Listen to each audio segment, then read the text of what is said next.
Welcome to the 2 Month Review, the weekly podcast brought to you by Open Letter at the University of Rochester, where we take a giant book and break it down, talk about it, analyze it, have some fun. This season, we are doing The Tunnel by William Gass. And on today's episode, we're going to talk about the section Around the House, which goes from pages 437 to 475. I'm Chad Post from Open Letter Books, joined as always by Brian Wood, author of Joytime Killbox. How are you doing, Brian? Great to be here. Had a great holiday and ready for a new year. Oh yeah, right on. And we have our special guest, Ted Morrissey. Ted, gas expert, former guest on the same podcast. How are you doing today?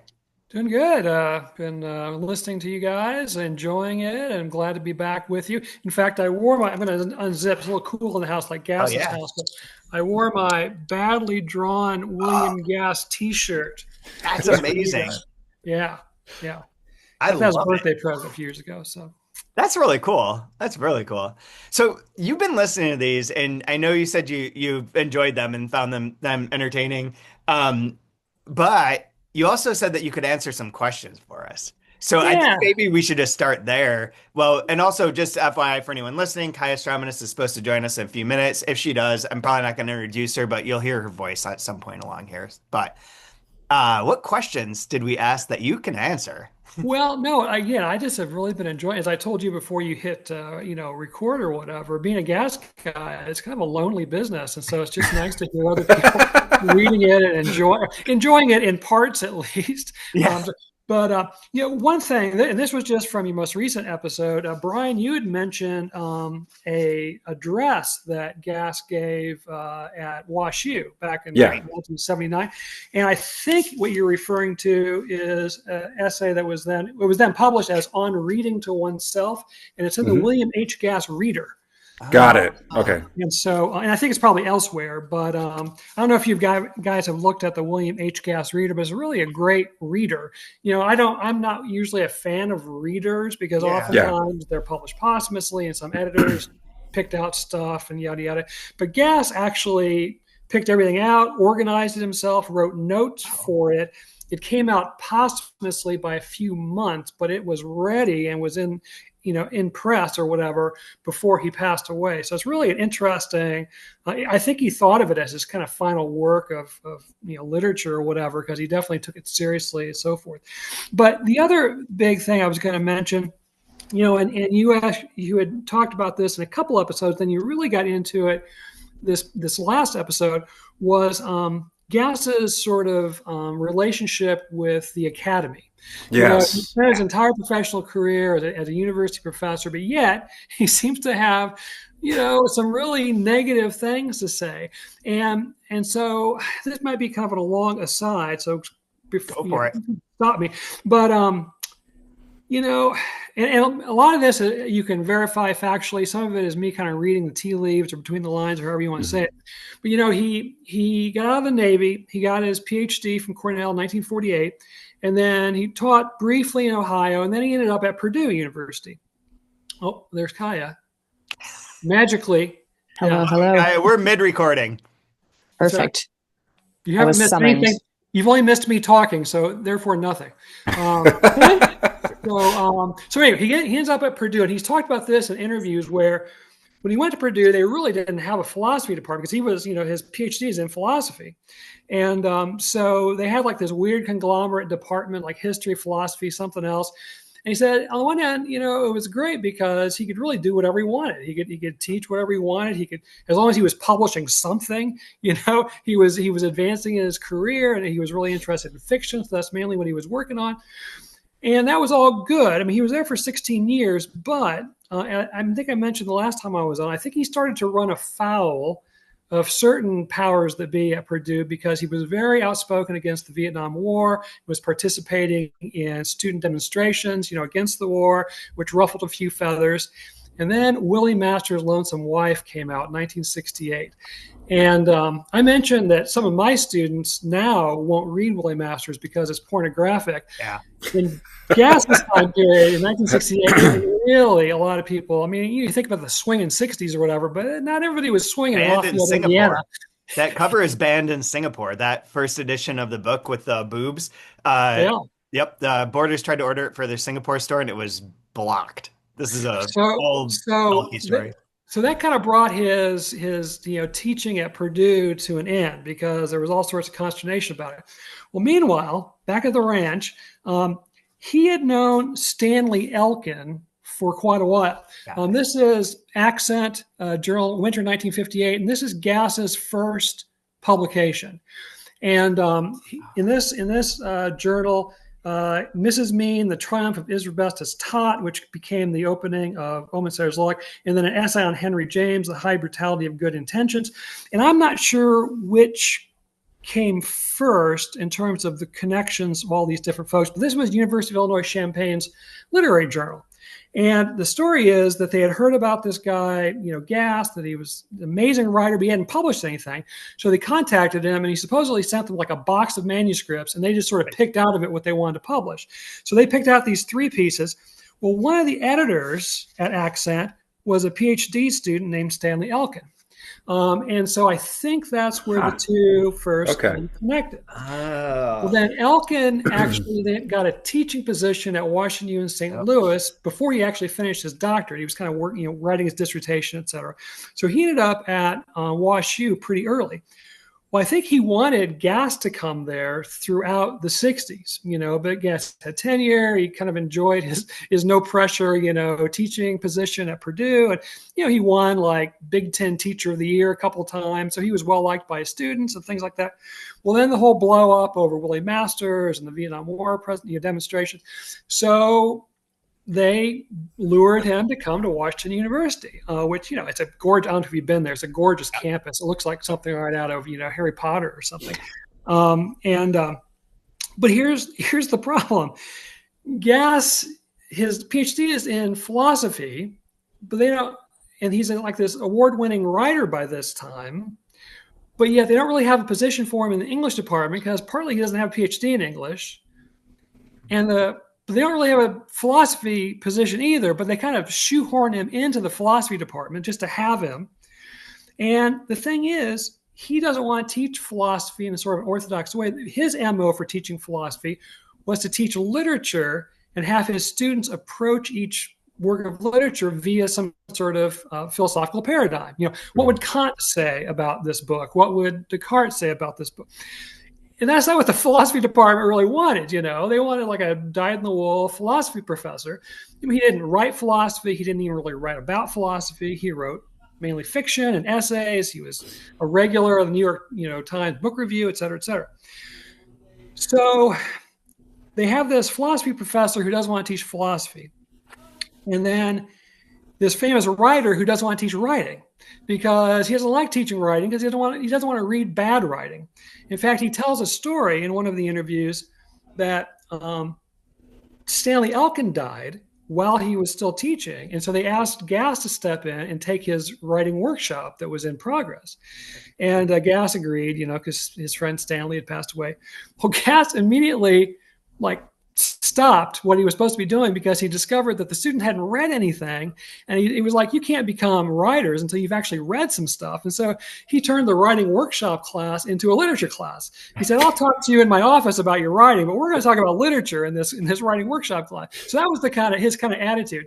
So you had a philosophy professor who didn't want to teach philosophy, who was also a famous writer who didn't want to teach writing, And so he had this, but yet he was this celebrity that could bring all these people to campus and well liked by students, et cetera, et cetera. So I don't quite know what happened, but around 1990, the political wind shifted in such a way that the philosophy professors were able to oust him from their department by canceling all his classes. So they couldn't get rid of him. He was tenured. But they somehow got all of his courses that he taught out of the catalog. And so here you had this tenured, world-famous writer with nothing to teach. And that's when the International Writers Center was born in 1990. And so for the last 10 years of his academic career, he was the director of the International Writers Center, which probably was more his bailiwick anyway. So anyway, he was in the academy and was very successful in many ways, but yet he obviously had a lot of enemies on campus. He was very outspoken, even though he was a nice guy, he didn't hold his opinions back, and obviously that doesn't always go over very well if you tell people really what you're thinking. So Nope. anyway, that's kind of my sense of Gass's life in the academy. For some reason, I thought he was also connected to the German department at WashU, but it might have just been that he was like friendly with those people. Yeah, that was the other thing I was going to bring up. But my sense is Gass. I mean, his experience with German was like as a student, like taking German 1, German 2.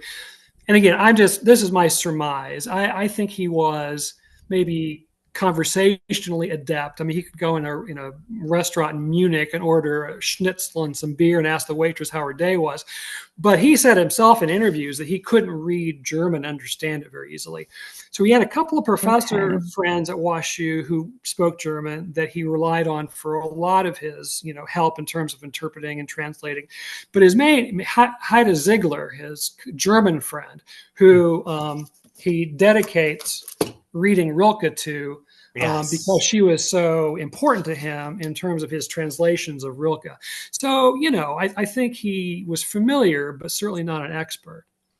I know we talked about that book, but that book is great. We talked about that in some episode, but just as a reminder, the Reading Rilke book is great, and his analysis of like how the different the different versions of the poems exist and which one he prefers and why and how and what his come into being, like it's really fascinating. So anyone who's into translation or Rilke, definitely worth checking out. Definitely worth checking out. That one thing I found is interesting about that rundown is that strange like cleft that he was in with Purdue and then with WashU. It's almost like that's a space where you could do something very edgy, bizarre, truly troubling. Like you're protected just enough to like, I don't know, like I'm in a department that doesn't even really exist and like whatever, like I'm just gonna like write what I really want to write. Like what are they gonna do? If I had tenure, I'd be dangerous because I'm in a weird zone, a weird intermediary zone at the University of Rochester where I teach some classes. I'm not a professor, run the press, but like it's there and not like it's all like in between spaces. If you're tenure, you could do anything. I could do anything. I would exist in nowhere land. But even more than that, that he's in this weird landscape where it's kind of like, what do we do with this guy? I don't know. He's a genius. Just let him do his thing. I don't know. That's what universities should be, man. Well, I think European universities maybe have been, maybe they aren't anymore, but were more like that. It was more about personalities, than it was about, departmentalization. You got to stick within your lane and yada, yada, yada. I think Gass would have been more comfortable. And I think that's what he kind of accidentally found at Purdue and was just fine until he went a little too far, with it, as far as some people were concerned or whatever. But, sure. Yeah. It's really interesting. It's really helpful. It's really good for contextualizing and sort of ties into this section, which basically in brief, I guess two things. One, it's a chapter in which he is waking up. Kohler's kind of waking up, going through his morning routine. It's very, in some sense, from like a plot perspective, pretty boring. He just, makes a little breakfast, makes a little lunch, thinks a little bit, wanders around, has some comments to himself, little hateful comments, but not as like, no, I don't know. This one wasn't as like vicious as some of the other sections, although it does then tie into what you're talking about in terms of his philosophy degree, in which a lot of this chapter is about like the philosophy of like guilt, the philosophy of like action, philosophy of like responsibility. Even like Kant shows up in this section again, if I remember right, and that's more or less it. But it has some big kind of questions, and I have to say, like, I'm going to admit right here that of all the sections we read so far, this is the first one where I was like, I would be interested in reading Kohler's book on Guilt and Innocence because I think his argument is fairly interesting. Maybe that makes me a Nazi. I'm not sure. I just had this event at the airport where I lost my temper and yelled at someone. So I feel like I'm in a gas vein right now. I didn't yell that much. I told them their system was broken. They didn't appreciate that. But regardless, like this section I thought was really very readable, very down to earth in a lot of ways and straightforward. But that was my general take. What did you guys think? Kaya, you're just sign on here. How are you doing? What do you think of this part? Doing well. I think this part, I once again found myself in a place of where Kohler's talking about the bread and how poetic he is describing harvesting the toast from the toaster and putting syrup where I sort of hit a beat, and I had to remind myself that he's kind of a garbage human. He's not a garbage human, but he's not the greatest guy. But you get lulled into these little pockets of this beautiful prose, and you forget kind of who you're dealing with. And I thought the section was very like funny. his little Proustian probably vein. I have it right here, so I can read but it. But it's the Midwest. We don't have Madeleines here, right? It's not but we have burnt toast. Yeah, it's toast. toast. But yeah, Yeah. this is probably, I think this is, for me, this is the funniest section so far. Oh, really? Yeah. Interesting. So so that section that you're talking about is very beautiful and is like Proustian, also maybe a little bit of Ulysses, and waking up and making your meat. But it says, perhaps it is after all good to be alive. Certainly it is good to be alone. Peace has that price. Burning breadcrumb in the toaster, its filament of smoke. Nice. Small sausages still in links. Bowl of berries. Red raz is best. The cream fills the little crimps between each blister. The sugar softens into a pale gray gritty paste, and the spoon's face is always pretty. Oh well, I harvest the toast. A meadow of soft gold grained with brown, the syrup another version of honey, a warmly liquid light living inside it, languidly soaking into the tawny untroubled surface of each slice and easing its soothing sweetness over the edges of the bread. Ah, well, who could crudely call this simply food? It waits the fork like a lover awaits a lover. Which is such a corny ass line. But it's so good. It's so good. It's such the microscopic detail of the cream getting into the crevices of the raspberry, and yeah, it's good. I'm also a breakfast person, so I appreciate all of the breakfast and going to sleep and breakfast in bed stuff. And we Again, just the sound of the language, though. It's like I made my students read Dylan Thomas, August Bank Holiday, and like a tune on an ice cream cornet, like sunbathers bathing, a rolling of trout, like in that one you just read, like just the assonance, consonants, alliterate, like good Lord, again, like, do you want the visual? Do you want the sound? Do you want the philosophical context? Like, you can just have it all, because he'll just hit you with it, and it takes 10 minutes to read one stupid page of this book. There is only 600 to go. I know, we still have 200 pages left. That section does sort of bookend with the later part, which now I'm not finding, where he's making lunch and he's talking about the bread, and he's like, the bread's all like kind of crusty and crappy, and the salami and the cheese, and it's all like much more like low level, not as the day goes on. Yeah, because that's lunch. Lunch is like the holdover meal. Breakfast. Lunch is the best. I mean, I also do like lunch. I just like food. I will also say, before I forget, that this section is a great advertisement for why so many couples should just live in a duplex and not under one same roof. Represent. Mm-hmm. Fair. Ted, what's your thought on this section? Well, I've always said to anyone who would care to listen, which is practically no one, this is my favorite section of the title. Okay, I wonder if you chose to be on this episode for that reason, or if it was like a date-related thing. No, it just worked out. I really, really like this section, and it didn't appear anywhere, as far as I know, anywhere prior to being in the book. So I don't know, like, where it dates from exactly. I mean, he did start publishing sections of the title as early as the 1960s. So a lot of it, appeared here and there, but I don't think this did. So I don't know if this was a fairly late addition to the book, or if he just didn't, bother to send it out there, didn't find anyone to publish it. Although once he established his relationship with Bradford Morrow at Conjunctions, literally, they would have published. I mean, he could have sent them his laundry list, and they'd have published it, and I'd have read it and done a paper on it.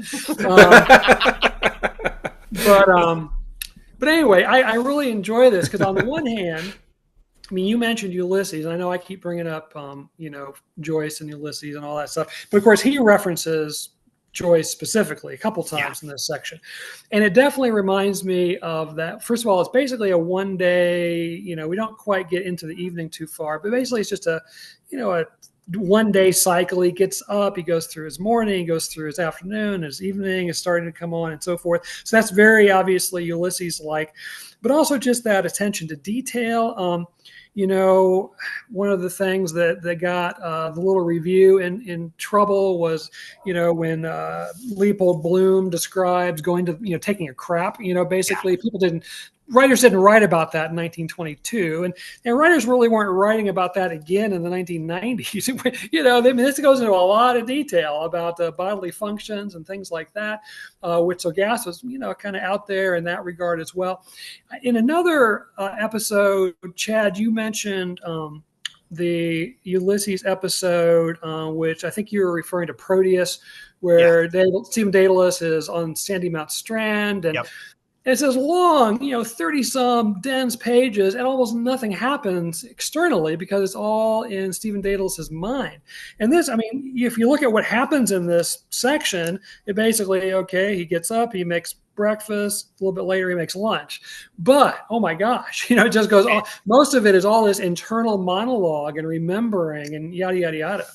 And that's if I'm right, that section of Ulysses is where he hears the cry from the street, right? Or is that the one from before? I can't remember that. So the section right before that, or when he's walking, but like the cry from the street, or the act, the thing that sort of interrupts, or the thing that's real, that is life, that's the thing outside that's happening. That sort of resonates with this too, because I think that like part of this section where he gets into his philosophy stuff is about acting, is about doing a thing. Like the fact that you can, like, part of the argument, to put forth Kohler's argument through gas, one of the parts that resonated with me is this idea that like you can write anything, but you're not acting on it. If you're not acting on it, is it really a sin? Versus like it's all internal. You have a thought. That thought just nobody knows. It's not a real thing. It doesn't have any weight to it. It doesn't exist in the material world. Once you're dead, it's gone. None of it's there. That's not really a crime, versus like the act is the thing, which then he like brings out one step further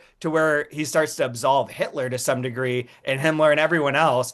And I was going to frame this whole episode as like, who's worse, Trump or someone who signs up to be an ICE agent, which is kind of his argument when it boils down to, is like, Hitler's signing all these documents, but he's not killing people. The people are killing people. And like the idea that Hitler or Trump or whatever is evil, but really they're evil because they're just letting the people do what they want to do. You give them the opportunity and let them murder. You don't have to raise your finger.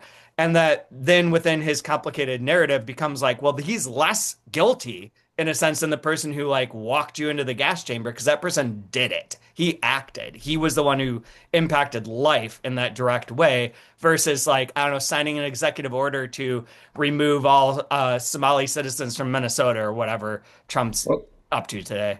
Well, it was a really interesting image that he did with, like going back to the origins of a scapegoat. Yeah. With, you have one animal that will be sacrificed and be pure, and then you put all of it onto this other one and send it into the wilderness for, it's like Azazel. I forget what the name was, and this is, this would be in the books of Moses. So he's using a Jewish source to talk about Hitler, and we can just put all we want on this person and send them out in the wilderness, but does that absolve? Are we now, like, when you think of guilt and innocence, right? Like it's this beautiful like layered image that he's giving us. When, I don't know, you're just supposed to have a gut reaction when you hear the name Adolf, and like, no, I don't want to think about this at all. Yeah. Yeah. That was really fascinating. This was the section that brought home the idea of like German citizens still having guilt.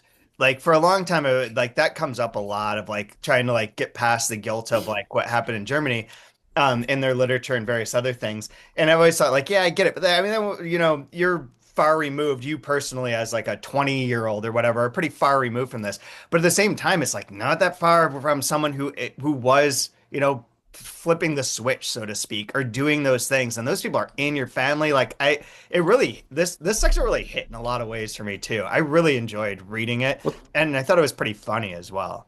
I was really interested in the geography of this section. It's like zoomed in super tight, like like microgeography. We're talking about filaments in a toaster. Yeah. Whereas before, it's like we spread out a little bit more of this part of the Midwest is like hell, or this whole house feels like a tunnel. And the geography here gets so precise and very personal. And then it's asking those same questions of, forget about like what the state does to a citizen. What does the house do to an individual? And what does the individual do? Like, it kind of holds both those things up at the same time and talks about those two things. And yeah, to me, I was just trying to figure out like, why is this so intimate as far as like, how do you look at your poop after you go to the bathroom? Like, why? Or this fascination with nipples and areolas, or like being so detailed, so precise. Like, why is it doing this for such a long time in this section? And I was just kind of curious why that was. And I'm just wondering if it's kind of that side by side with the book and the author of the book, what they're talking about. Well, with Guilt and Innocence. Go ahead, Kaya. No, I was just going to say, Brian, so like, if not these things, then what are you thinking about while you're making your own breakfast? Not nipples? Not always. Yeah, it depends on. There's a lot of boobs in this section. Like, yeah, a lot. Quite a bit. Yeah, that's interesting. Ted, you were going to say something. Well, there's so much going on in this section that we could talk about, but kind of to come on, to kind of build on what Brian had talked about and asked about.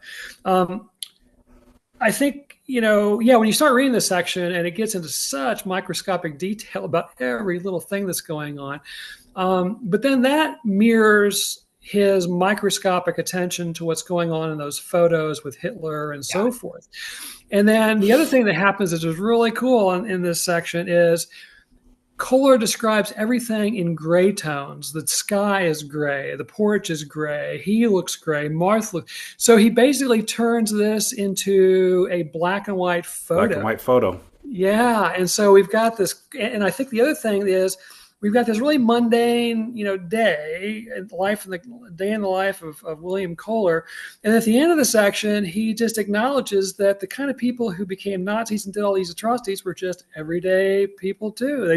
They were getting up in the morning, making their toast. And then he goes one step further, I think, and acknowledges that if he had lived then in Germany, he could have easily done that. He could have easily become a Nazi or worked for the Nazis or whatever it might be. He gets into that whole business about Kohler was part of the Nazi history and maybe he was related to that person. And so, it starts off like, well, what is this kind of just protracted description of his breakfast? But then it morphs into all these other things that really are about what this book seems to be dealing with.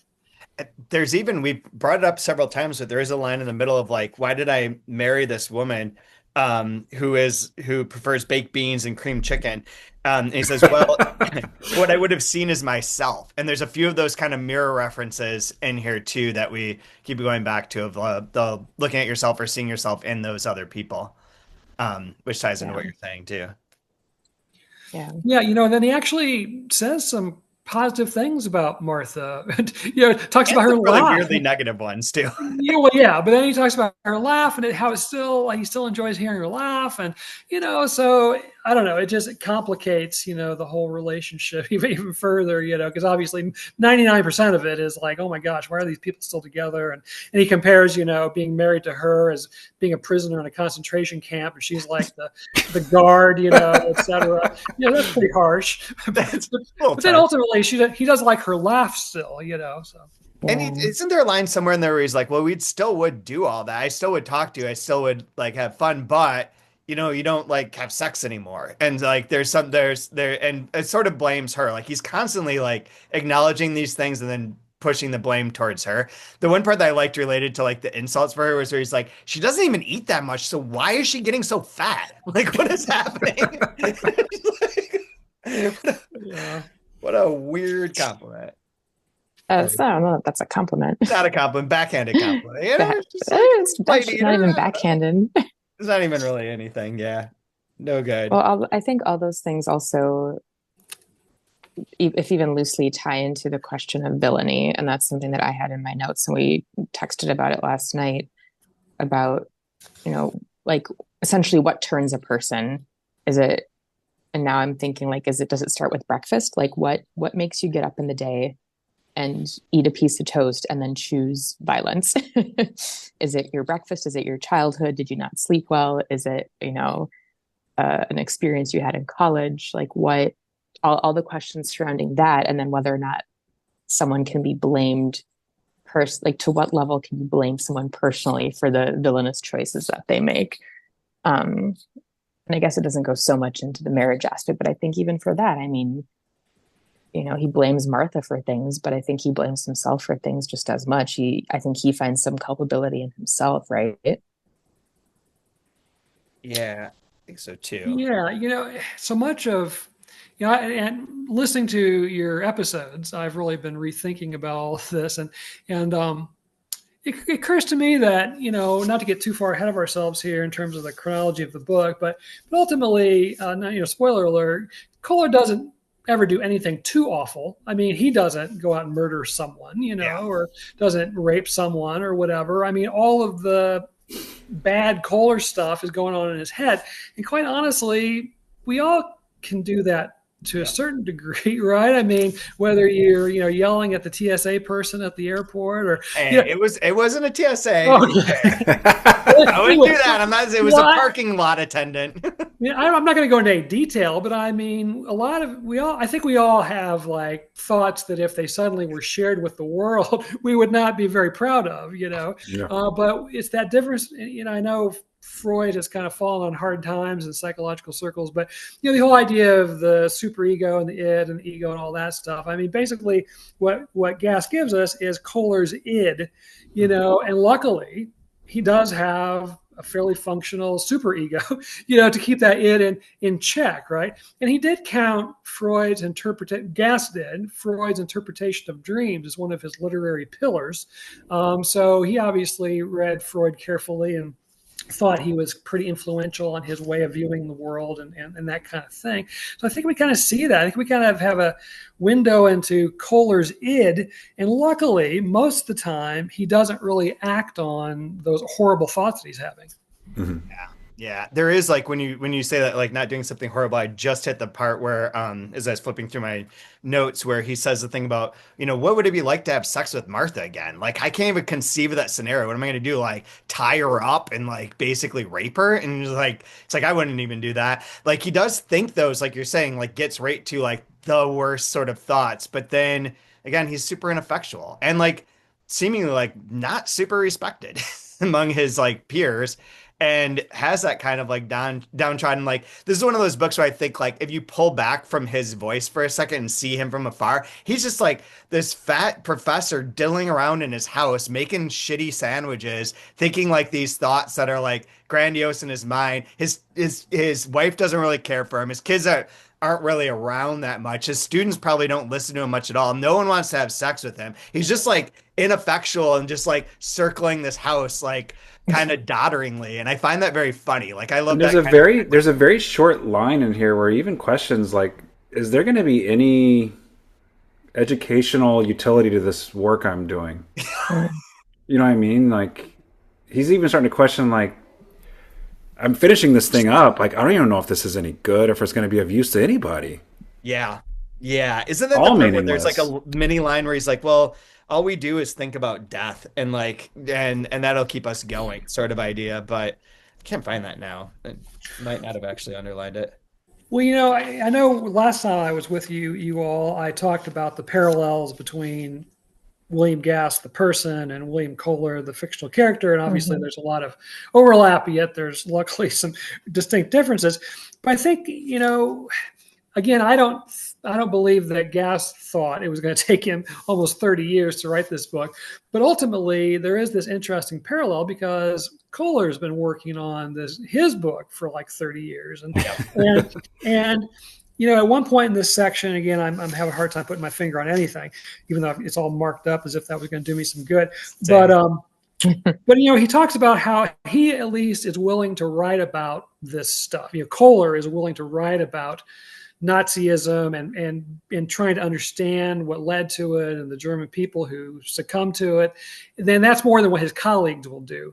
And I got to believe that Gass also had to feel at times that he's writing this really difficult book that hardly anyone's going to read, but he is doing it. He is writing this book, and most of his colleagues, most of his contemporaries won't write a book like this. They won't say the kinds of things on the page that Gass is willing to say. He has that great line. You had mentioned his debates with John Gardner, and one of the transcripts is in Conversations with William H. Gass. Also, you can find audio of that online. I don't know if you knew that, but you can listen to them actually talk. But in that one of those debates, Gass talking about the tunnel, and of course at that time he'd only been working on it for a decade or so, and he said he lived in the hope that it would be so good no one would publish it, because already he was in, the handwriting was on the wall, so to speak, that the better the book was, the less likely you were able to find a publisher, and therefore anyone would read it, et cetera, et cetera. And it almost came true. I mean, I had a heck of a time finding a publisher, but I teach in this MFA program and have for a number of years now, and I have to kind of rationalize what it's all about sometimes, because there's this kind of weird, the creative writing business is booming in academia. Actually I teach for two different universities, creative writing undergrad one and MFA students at another. No shortage of students, no shortage of people who want to be writers, but yet we're living at this time where fewer and fewer people are reading. And it's this weird irony, presumably, the reason you go to college and get a degree in creative writing, and then you may go on and get an MFA in creative writing, and then you may go on and get a PhD in creative writing, is to become a better and better writer, more sophisticated, more complex. Well, the further you go down that path, the less likely you are to be read by anybody. So, if you want to be Colleen Hoover or Frida McFadden or somebody like that, E.L. James, you don't need to get an MFA or let alone a PhD in creative writing. Just read a bunch of, semi-pornographic romance stuff and write a 200-page book and you're on your way, man.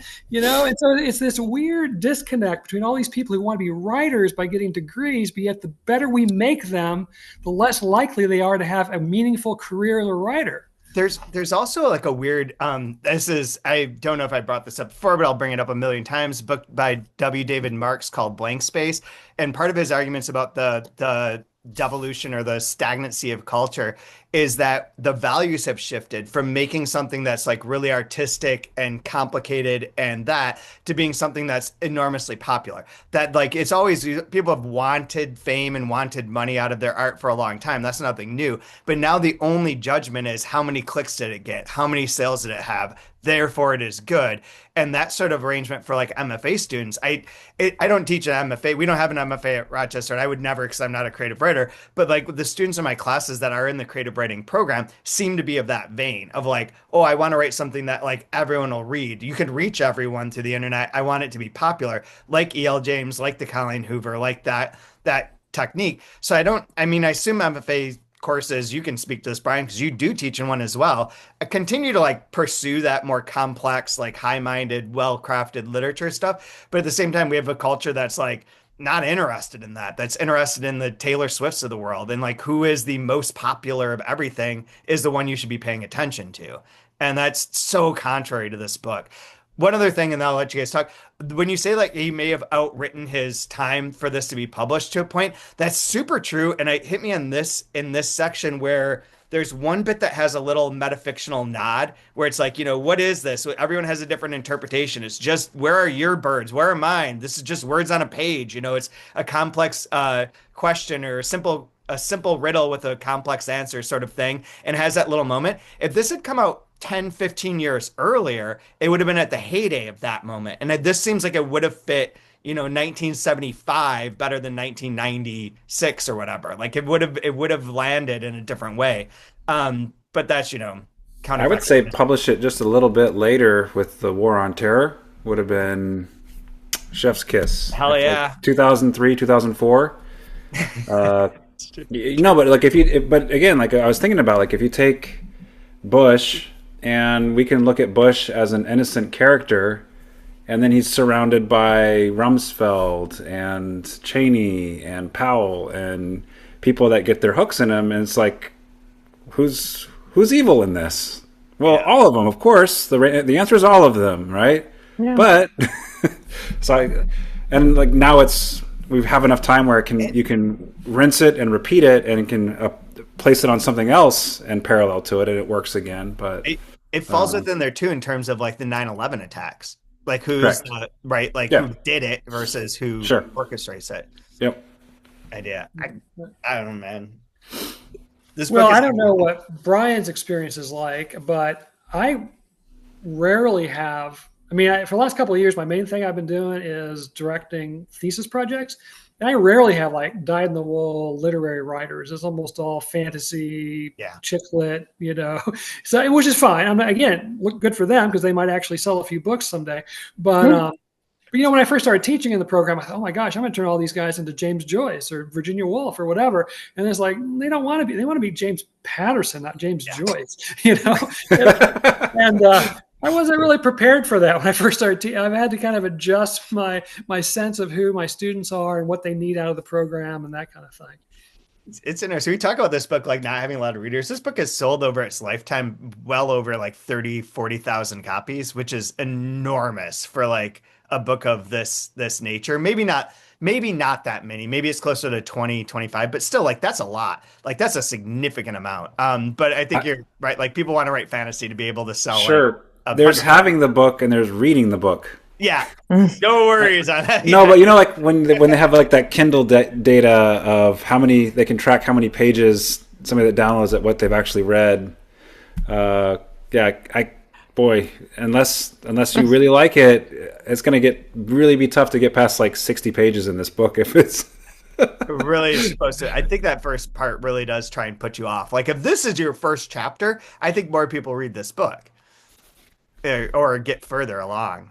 This is one like you would assign for in a graduate class, and you would just try to phone it in and try to like. Maybe the professor won't know. I only read 100 pages of it, but I've pulled some really choicey quotes, and I'll use my history of Nazi Germany class and pull something from there. Maybe I can fake it. And I can get this essay under the radar kind of book. Something else that occurred to me while I was listening to you all, besides the fact that if anyone is just listening to you guys, they're really missing out because they really need to watch the YouTube videos because half the fun is watching Chad wrestle with his cat. You said that and he perked up and just was going to come over. My favorite bit, was it Lori Feathers? Was that one of your guests? Yeah. There was like a little lull in the conversation, like the cat like took pause into its own, and you get like 5 seconds of the cat purring into the microphone. Oh, funny. And so I was thinking, I wonder if anyone who's just listening to this thinks that your guest Lori occasionally just purrs spontaneously. But Kaya, I feel like I inadvertently maybe shamed her a little bit as having only read the Peterson Kid before this. I kept saying, well, the Peterson Kid isn't really William Gass. But you know what? As you all have been talking about it, I thought, I think the Peterson Kid is more Gass-like than I've given it credit for, and particularly in the lack of certainty that we can often have, because as smart as you all are, and you're super smart, I really admire that, you get to a lot of places in this where you're just can't even quite tell what the hell happened, And when I think about it, the Peterson Kid isn't just the ending. People have read that over the years. They don't know, is there really a Peterson Kid? Is he really alive when he's found? Does he really wake up enough to tell them about the intruder? Is there really an intruder?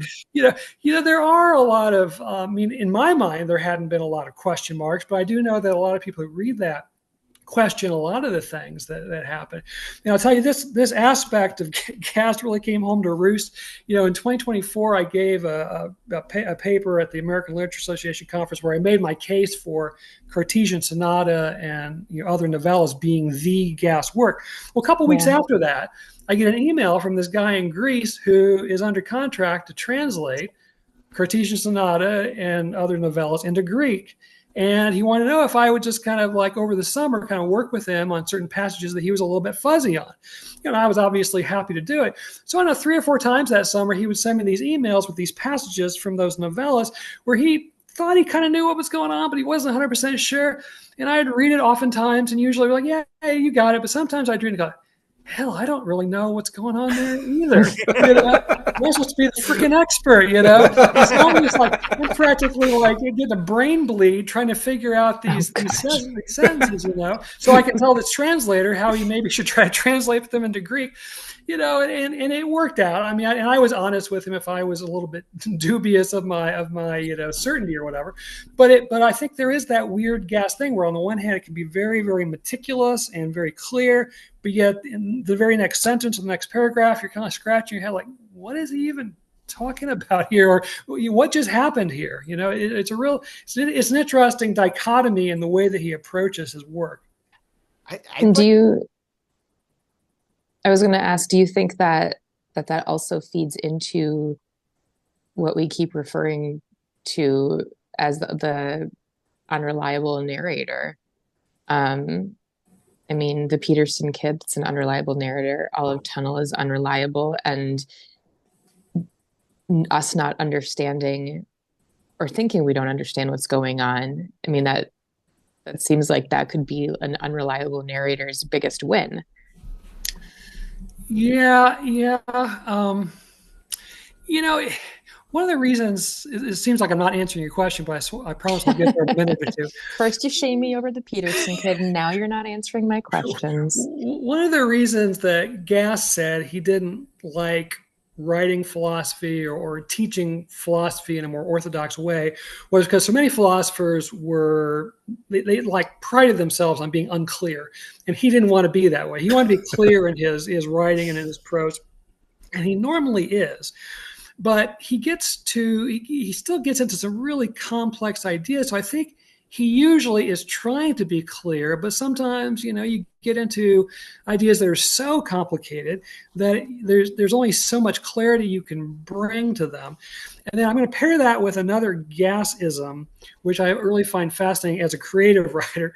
And he said in an interview, I think in the Iowa Review, I can't remember exactly, that if the writing is good enough, like if the poetic language is poetic enough and all that kind of thing, a writer can really get away with some weak plot and some weak character motivation. And he gave Shakespeare as an example, who he liked. He really loved Shakespeare. Antony and Cleopatra was his favorite Shakespeare play.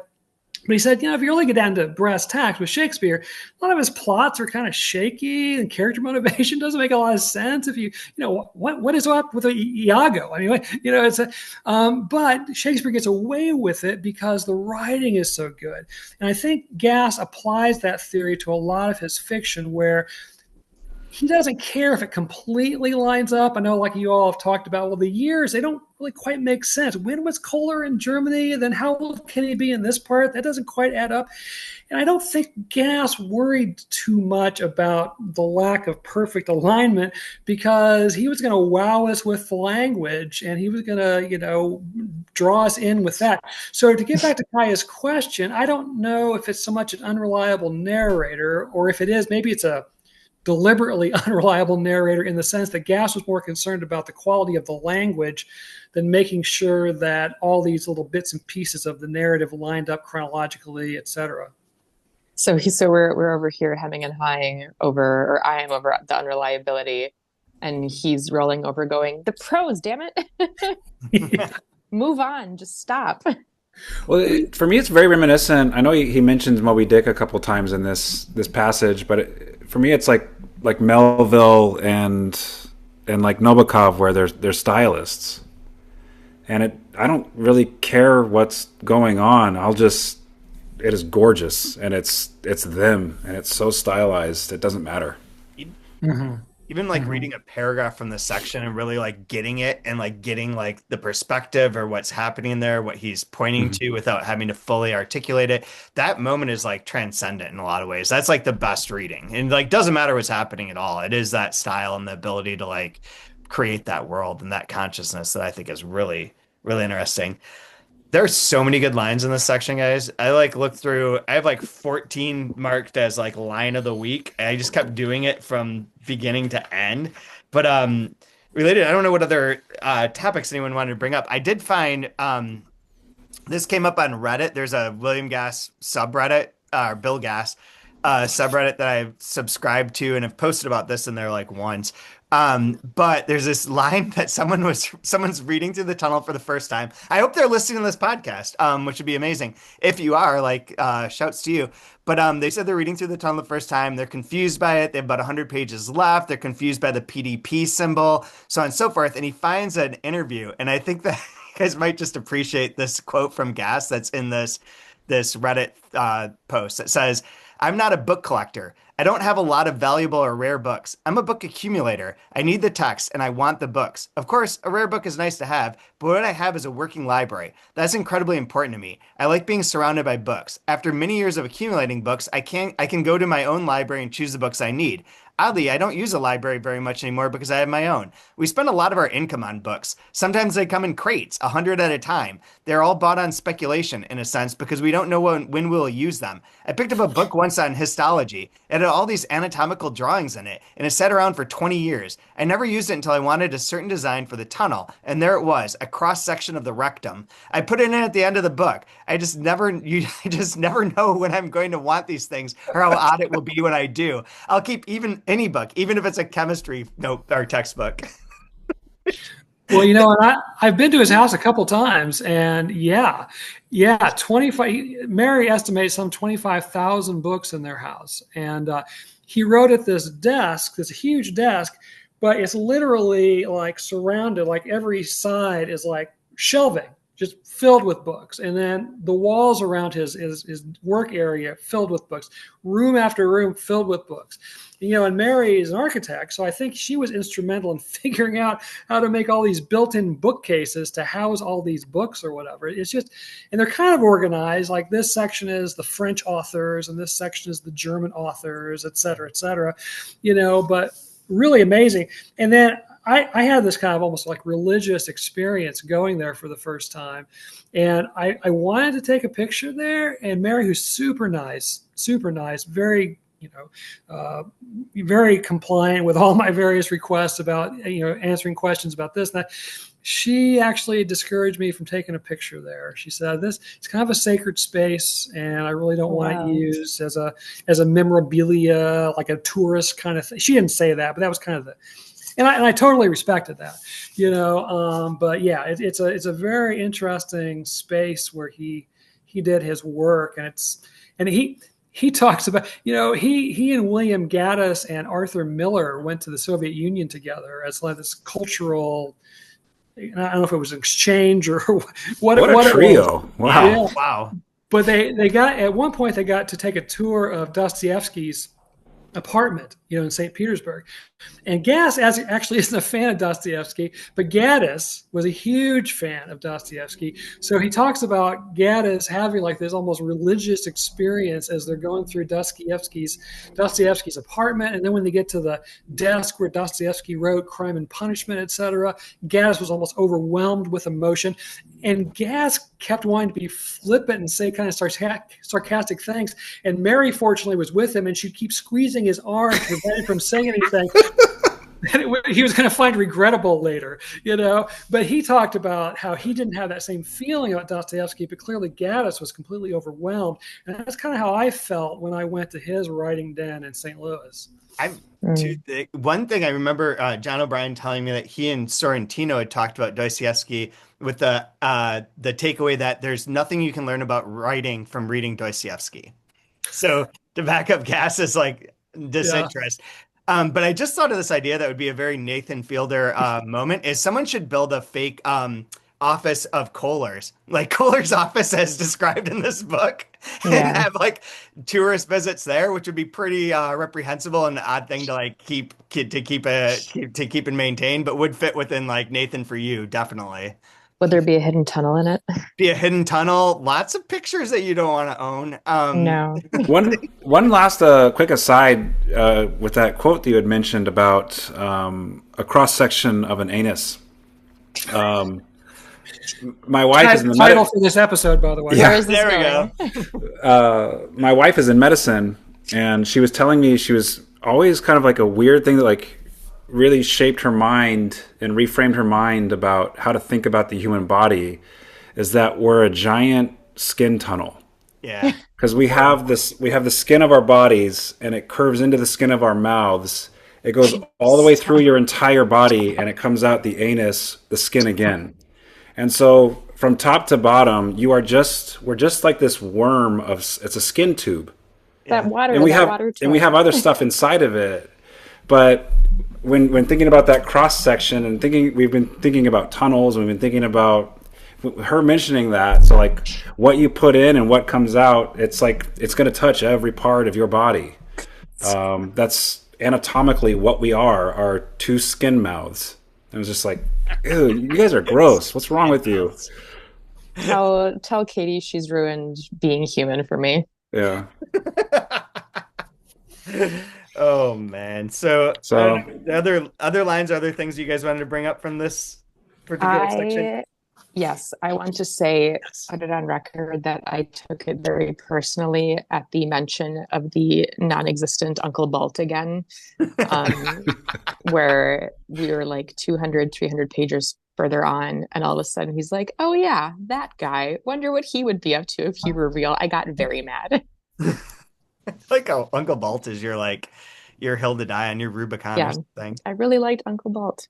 I do. We talked about this, but didn't bring it up, and it's not my line of the week. But the one of the great lines is when he's taking a shit on the left wing generally. About like it's on 471. I've told them that I'm glad that patriotism is dead, that nationalism is no more. I'm delighted that they would rather study and write than serve and fight, but they are so ignorant they can't recognize irony, so frightened that they listen to nothing. Simply parade their I meant to look it up and I can't do it. Pusillanimous. Pusillanimousness as pacifism, project their self-loathing onto the police, make protests as if they were making war, and congratulate themselves for their courage when they are carried off to spend a night in the pokey with a dozen druggy friends and a few priests. What do they know about fascism? They only know that how to shout its syllables at the police. That's such a dig. That's such a great dig. I love it. Love it. That's where again I'm like, oh yeah, Kohler, I see you. I see you. I'm going to give Yep. Ted the last word because he's going to pick out something good. I know it. But I was really troubled by that final image of. I hate when writers we always go to like birds and I don't know what it is with us and birds. We're just idiots about birds, especially sparrows. They pop up everywhere. But to end at night, somewhere in the middle of the section, he talks about it's too cold. There's not even birds right now, and to end with him seeing something and whatever it found in its mouth, and he uses the death imagery of a shroud, right, a death garment, and the eyes like sequence was just an unbelievable finish to this day. But that's not my line. My line is, after all, to be orderly is anal, and I guess that's appropriate here. Yes. I will keep the theme going. I forget what page it's on. I just have it in my notes of whatever Kohler's reminiscing about. And he says, yes, friend, once I had boobs in my bed, which were softer, more warm and wobbly than you would believe boobs could be. A lot of boobs in this section. There was an earlier, I didn't get to mention it, but on an earlier episode, I just wrote, man, Kohler is such a boob man in the margins. So glad that came back. Boobs and tangled pubic hair were like really, he was Very fascinating. Yeah. Very much. I can't find mine. Do you want to go, Ted, while I try and get this? Well, at the risk of elevating the discourse, Go for it. Not hard to do. 467 and then 468. And I like this because I talk to my students a lot about this concept. But it kind of begins on the bottom of 467, and he writes, it's about listening to the birds in his yard and recognizing the different kinds of birds. But he says, my hearing is different from yours because it is more informed. I am more likely to hear where the calls are coming from than you are. And then he goes on a bit, this top of the next page. We are hearing the same sounds just as we may be reading the same text, yet we are not having the same experience anymore, then we are likely to be sharing the same interpretation of the same lines of Holderlin, my hero. So often, my students, my FA students particularly, they're writing for this mythological reader that if they just write in a certain way, the reader is going to love it. The reader is going to be enthralled. The agent who is a reader is going to take them on as a writer, yada, yada, yada. And I always have to emphasize there's no way to write a text that is going to be universally loved. As soon as you write it and put it out into the world, every reader is going to encounter it idiosyncratically. Some hopefully will like it, a lot won't, but there's no way you can write it in such a way that you can anticipate how every single reader is going to respond to it. And to me, it's just kind of, oh yeah, well, duh. But I think for a lot of younger writers, they do think it's possible to write something that is universally loved and understood in the same way. And so I really kind of try to drive home that multiplicity of meaning that is kind of part and parcel of all art, but including writing.